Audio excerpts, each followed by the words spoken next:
Wicks, he's on a mission not only to do that, but to boost our moods as well, improve our overall well-being. He's here, he's on the sofa as part of our Women's Health Week. Talking to Joe.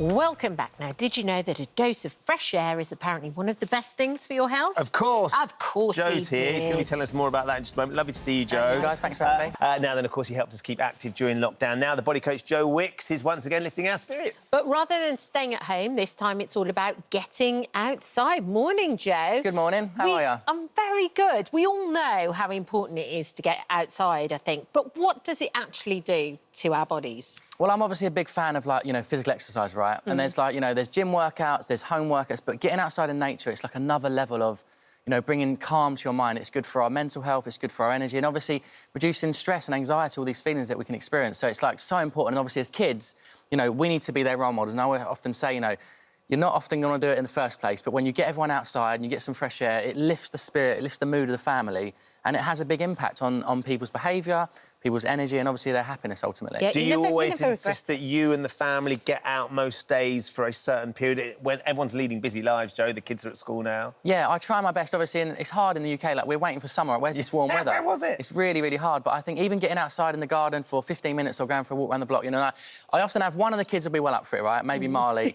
Indy's like, I don't want to do it. I want to watch Disney Plus. And obviously, like, Rosie might not be in the mood for it. She's 39 weeks pregnant. But I said, come on, let's have a little run. Let's get outside. And by the end of it, everyone's smiling. Everyone feels a little bit better, and you've got to just be that role model. You've got to be willing to say, look, I'm the one that's going to get us going, and I promise at the end of it, you're going to feel fantastic. Yeah, you never regret it. Like, if you can just be the cheerleader to get them outside, that's the thing to do. We've just got a trampoline, actually, and so now James comes home from school, runs straight through the house, straight into the garden, and has a bounce. That is exercise. I always say, like, even, like, running around the house playing hide and seek, like, all movement is good for you. And I think people sometimes they think they have to go to soft play or have to go to, outdoor adventure and bounce and all these things that cost money. Actually, going to the park and getting outside for a walk is free, and you can do that any time. And so we have to remember that. Yeah. And you've got a big festival coming up, haven't you, where you're trying to get everybody outside to enjoy what it's like to be out and about. Yeah, so not far from where I used to live, obviously in Richmond, I'm doing an amazing, festival, my first ever festival. So it's called the Joe Wicks Festival at Kew, which is beautiful botanical gardens. Look at this. And essentially, it's not just like a fitness festival where it's just workouts. There's so much more to it. There's going to be amazing talks. There's going to be meditation, breath work, sound baths with Jasmine Hemsley. Now, we've learned about gong baths, didn't we? We did it live in the studio, which I don't know if it was the best location. Yeah, it's very relaxing. So it's like, sounds, and it's meditative. It's wonderful. I don't know if you've ever tried this, but there's also going to be, like, ice baths. So Brass Monkey are bringing their ice baths and to have a cold water immersion. So it's about wellness. There's going to be talks around mental health, around, sleep, digestion, all these important things. And ultimately, there's going to be a big work at the end of the day with me. Good. But there's going to be also, like, a family picnic with a quiz. So sort of like that PE with Joe stuff that I was doing in lockdown. Lovely. And, I genuinely think that bringing people together, bringing your kids, bringing your grandparents, having a family, that's like a wonderful thing for all of them. You're going to leave that Kew Gardens feeling energised, feeling motivated. And so, it's a really... I'm just so excited. I just can't wait. It's only one day this year. 7th of July, right? Yeah, Sunday the 7th of July, and there's still tickets available. They're going quick, so if you want to come and experience it, come along, you're going to love it. The last time I was doing ice baths, Joe, was when we were doing Soccer Aid together. That was the last time, so we were using the ice baths. It was Soccer Aid on Sunday. I wonder if it brought back some memories for you, because I can remember talking to you before you took your penalty, which was one of the most tense... Joe's always so laid back and bubbly and full of energy. I think it was one of the most tense moments in your life. Yeah, I mean, Old Trafford, how many... 90,000 people there, and I just about got it in, but I was so nervous. And that goal felt like I was kicking it through a letterbox. It just shrank, and your heart's pounding. Yeah. Are you still doing it? You had another go? I didn't do it this year, no. I've sort of retired and let the youngsters go at it now. I got dropped, let's be honest. I'm fit and I can run about, but I can't handle the ball. Managing the ball as well. Yeah, I like that there's new people doing it now, but it's a really great thing, and they raise millions, and it's a great thing to do. It's that thing about being out, being active, getting involved, getting everybody there. You 100%. can't knock it. This week is this morning's Women's Health Week. Being outside in nature all ties into this. So we want to bring in clinical psychologist Dr. Julie Smith to come and talk about the sort of... So I love it to see you, Julie. Hi. I mean, that must resonate, everything that Joe's saying about being outside. Yep. But specifically for women, because you can explain a little bit about how important it is for women to go outside and experience those things. Yeah, I mean, women can experience all of the benefits that being outdoors and particularly being in green spaces can give to your physical health and your mental health. I mean, the evidence is there, and it's quite startling how many specific health conditions it helps with. And even if you're not unwell, it can help give you a boost. So in mood, concentration, it helps with your sleep, all of those things. But I think for women, maybe depending on what life stage they're at, there's probably quite specific barriers to accessing it.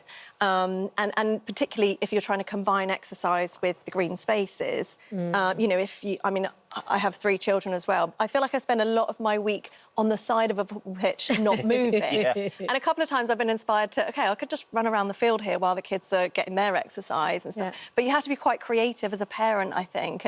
Or if you're pregnant or, you know, breastfeeding, those things, then it can be, and also working, then it can be really difficult to kind of access sort of green space as well. So when you're talking about accessing green space, where should people go? What should they look for? Because not everybody has a garden. Not everybody has access to that. And you know, for the first time in history, we've sort of reached a point where there are more people living in cities than in the countryside. And historically, that's never been the case, right? I think in the UK, it's about 80% of people live in an urban area. Wow. Right.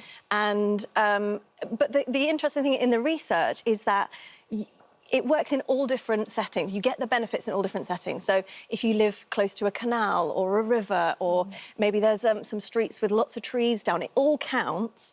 So you've got to be a bit creative, I think, if you live in a city. But also, it means we've got to sort of stand up and look after and protect those small spaces that we do have. You know, if there's a local park and it's threatened by building and things like that, it's really important for everyone to recognise it's really crucial for our health to have that exposure to green. Are you saying, Joe, that Rosie's pregnant right now, isn't she? When's the baby? When's the next one due? I mean, I'm on call now. It's due in like 5-6 days. So, yeah, I'm waiting for the phone to ring, like, it's on, let's go. Do you know what I mean? That must be, it's an interesting thing that Julie's saying there, because, of course, when you're pregnant and you've got the 2 little ones and you're running around busy, it's important that you must see the benefit she gets if she just takes a moment outside in the garden or going for a walk or whatever. Yeah, definitely. One of the things she does probably more than anything is walking. You know, she likes doing the weights and stuff, but just going for walks with the kids. We've got Virginia Lake, Richmond Park, you know.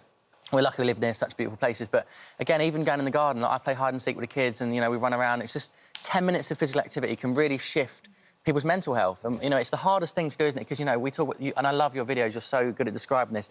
It's just taking that first step, because the energy and motivation you want is at the end of the exercise, it's never at the start. And that's what you've got to remember, you've got to tap into that with the kids as well. I think it's also prioritising too. I think we're so bad at doing that, especially women above everybody else, because you've got a million other things you could be doing on your to-do list, and I think it's about prioritising it. Yeah, and when you're in that green space, so, you know, exercise will benefit your mental health and green space will separately. Yes. So when you combine the two, but in the research it shows that the intensity of that exercise doesn't really change the benefit you're going to get. Yeah. So if you go for a walk, that counts. Yeah. If you're going to do a few cartwheels across the park, that's fine. Whatever is most accessible to you and that you enjoy, go for it. I hope that my son Jack hasn't just heard that, because all I'm ever saying to him is, come on, let's go, look over it. He's like, Dad, Dr. Julie said we can just chill. We can just walk. I'm getting the benefit. It doesn't matter. Just relax. Get on the mic. I get on the mic. I love it. The micro scooters and you know, just going around the block. Look, that is. It's just about getting. I think it's the fresh air, isn't it, and the sunshine. It's not just the physicality of the exercise. It's getting out and getting that. Because otherwise, you're just on our screens in our houses. So challenge it. Keep moving. Keep pushing yourself forward and keep active. Well, thank you for joining us this morning. Thank you so much. 7th of July, Kew Gardens. Yeah, see you there. That'd be amazing. Love to see you. Great stuff, Joe. Thank you.